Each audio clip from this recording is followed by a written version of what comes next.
Hi everyone and welcome to another video. Today we are going to be building a miniature version of the Battle of Scariff.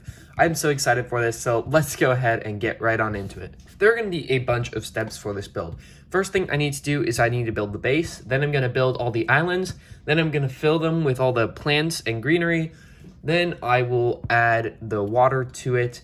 Finally, I'm going to put some iconic scenes in there with some vehicles to kind of be battling at each other. So let's get right on into it. Okay, so this is the base size that I decided to go with. 6, 8. Okay, so I have a 20 by 24 base on the inside to work on, and then I have the border on the outside with these flat tiles to give it a nice flush look. So next thing I need to do is build the actual islands that are going to go on this. So I don't think those are going to be too tricky. I'm basically going to take a reference picture and I'm going to kind of model it after that. I think I'm going to take a couple reference pictures. There's a couple I'm looking at right now, and I think those might do quite nicely. So basically what I want to do is make kind of this rounded island looking structure right here, which should give it kind of a nice look overall. Okay, so now that I've talked about the base, I am also going to talk about why I used white plates here instead of some random color that I probably won't use. So this is because I need to do a special technique with the water, but I'll get more on that later. So without further ado, let's go ahead and build the islands.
Okay, so I just finished building the island, and honestly, it looks pretty good.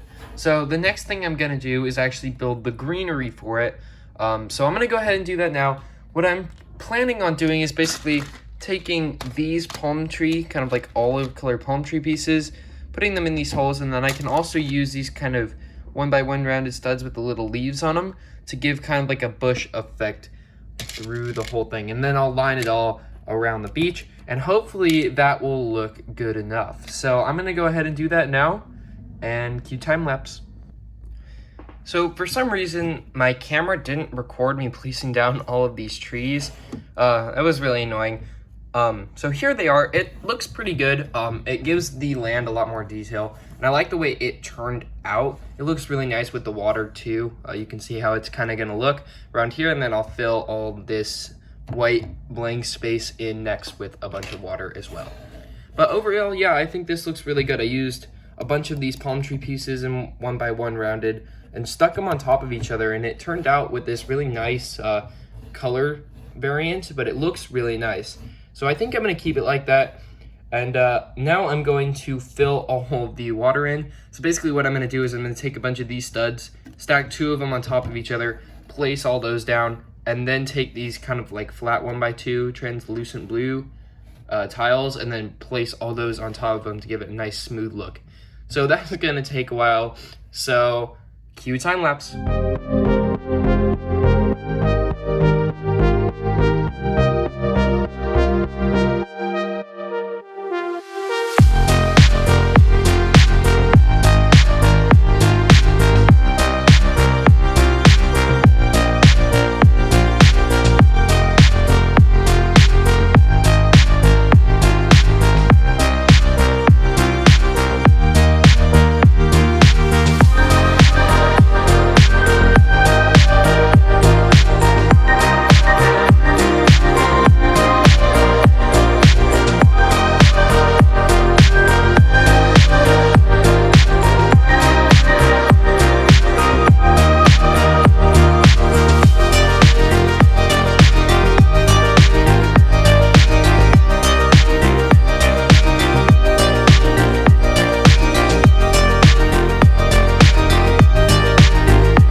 Okay, so I just finished building the water, and honestly, it looks very nice. It really ties in with the rest of the build.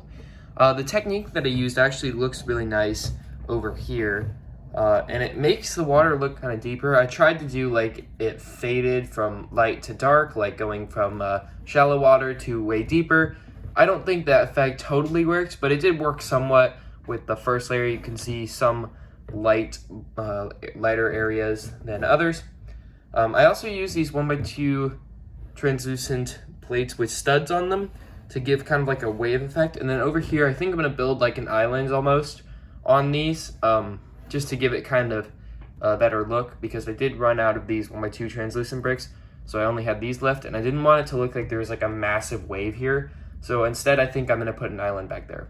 And then I also added this little thing at the end of this rail. I thought I did my math right, but the rail is actually one stud short, so I had to add this just to complete it overall. And then in this like kind of bay area too, I was able to add everything. It all fit pretty good, and honestly, I really like the result with this water. So now let's go ahead and build all of the vehicles that are going to go on this. So here are the 3 miniature vehicles I decided to go for with this project. So first we have an AT-ACT, then we have a X-Wing, and we have a TIE Fighter. So all these are miniature designed, and they look pretty good. The AT-ACT used a different technique than the Hoth build, but it is very similar overall. I used the X-Wing design from Brickvault and changed a few things like the guns and the things that hold the wing on, just those pieces. And the TIE Fighter is a very simple design. It's basically just a 1x2 modified brick with wings on the end of it and a little minifigure accessory holder with a rounded tile on the front. So let's go ahead and put these on the build.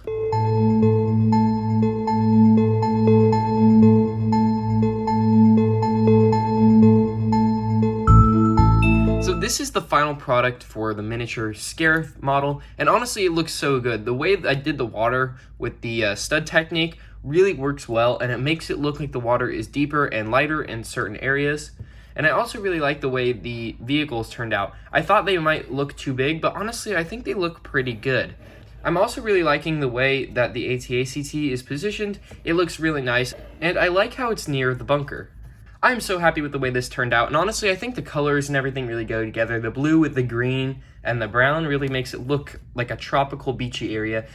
I also added a lot of detail to the bunker and some last minute touches. I added one of these little cargo things that ride on the tracks from the movie, and I tried to put some more palm trees over here because in the movie when this thing moves through the actual island, it looks like it's in a jungle. So I tried to put a lot of palm trees around it so it would look like it's kind of more overgrown in that area. And I think it turned out pretty nicely. If you like this build and want to see more of this kind of content, make sure to leave a like down below. If we hit 50 likes on this video, I will make a part 2, and I'm basically going to expand this whole thing, probably about double the length of it is right now. Anyway, thank you guys so much for watching, and I'll see you in the next video.